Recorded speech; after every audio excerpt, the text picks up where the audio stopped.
तो चलिए एक बार फिर इस वीडियो में हम आपको बताएंगे एक सीबीएसई 2024 का पूछा गया क्वेश्चंस, और इतना आसान इतना इजी क्वेश्चन सीबीएसई 2024 में फिजिक्स के इस एग्जामिनेशन में एक पूछा गया क्वेश्चन है जो कि बड़ा ही इजी, मतलब एक्सपेक्टेशन भी नहीं कर सकते थे कि ऐसा भी क्वेश्चन आ सकता है। तो चलिए इस वीडियो में हम इसका सॉल्यूशन करेंगे। तो good morning, good afternoon and good evening everyone, और आप देख रहे हैं सिकोपीडिया यूट्यूब चैनल और मैं आपके साथ हरी।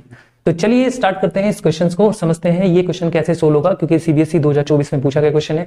ऐसे ही क्वेश्चन प्रैक्टिस करने के लिए आप हमारे चैनल को सब्सक्राइब कीजिए, शेयर कीजिए और अच्छी लगे तो वीडियो हमारी इसको लाइक कीजिए। तो ध्यान से देखिए यहाँ पे क्वेश्चन क्या है, The EMF induced in a coil rotating in a magnetic field does not depend upon the followings। फिर बच्चों क्या बोला इसने कहा कि आपके पास एक कोयल है, वो मैग्नेटिक फील्ड के अंदर रोटेट कर रही है। फिर बच्चों हम ऐसे ही एक पिक्चर बना के बताते हैं आपको। जैसे मान लीजिए मैग्नेटिक फील्ड है और इसमें कोयल्स है, ठीक है, ये कोयल है और ये कोयल फिर बच्चों क्या कर रही है, रोटेट कर रही है। सपोज करो ये रोटेट कर रही है, ठीक है, मैग्नेटिक फील्ड के अंदर कोयल रोटेट कर रही है।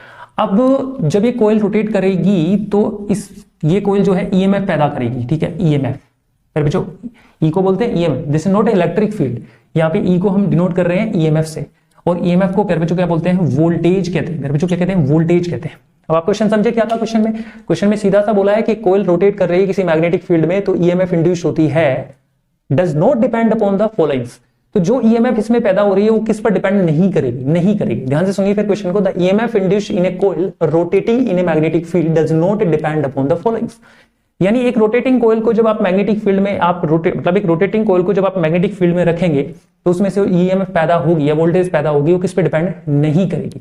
देखो कितना आसान क्वेश्चन है। ऑप्शन में कह रखा है एरिया ऑफ द कोइल पे डिपेंड करेगी, नहीं करेगी, या फिर रेजिस्टेंस ऑफ द कोइल पे नहीं करेगी, या number of turns in the coil, यानी जो कोइल है उसके पास जो नंबर ऑफ टर्न्स है उस पर डिपेंड नहीं करेगी, या एंगुलर स्पीड पर, यानी जो कोइल है वो जो रोटेट कर रही है उसकी जो एंगुलर स्पीड है उस पर डिपेंड नहीं करेगी। यही हमें बताना है।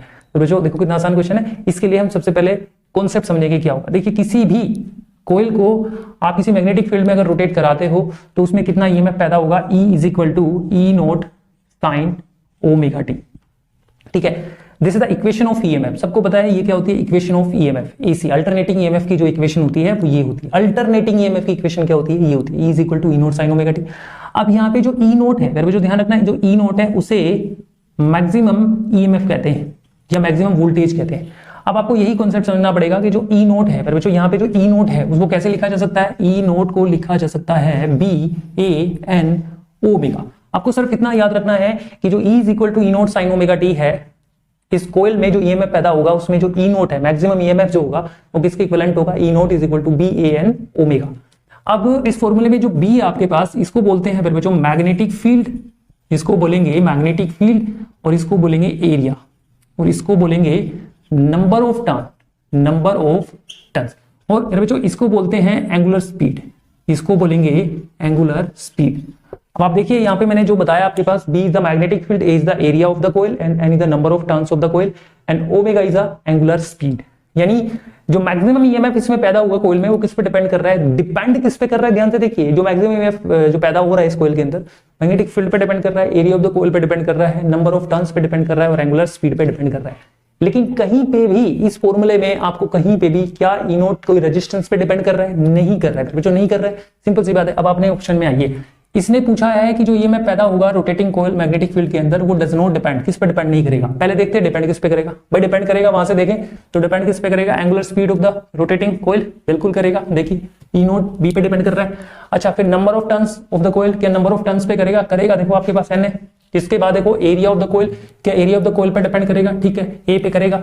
लेकिन कहीं इस फॉर्मूले में रेजिस्टेंस नहीं है तो यहाँ पे लिखा है रेजिस्टेंस ऑफ द कोइल, क्या ईएमएफ जो है रेजिस्टेंस पे डिपेंड करेगा, फिर बच्चों फॉर्मूले में नहीं है तो रेजिस्टेंस डिपेंड नहीं करेगा। इसने कहा डज नॉट डिपेंड नहीं करेगा, तो रेजिस्टेंस ऑफ द कोइल पे डिपेंड नहीं करेगा। आप सोचिए सिर्फ फॉर्मूले पे बेस्ड क्वेश्चन था और 1 नंबर का क्वेश्चन था, कितनी आसानी से हमने किया। तो आई होप आपको समझ में आया होगा। प्रैक्टिस करते रहिए और सीबीएसई 2024 के सारे क्वेश्चन सोल्व करने की कोशिश करिए ताकि आपको आइडिया लग जाए कि सीबीएसई फिजिक्स के एग्जामिनेशन जब होता है तो फिजिक्स में किस किस तरह के क्वेश्चन जो बन सकते हैं आते। Thank you.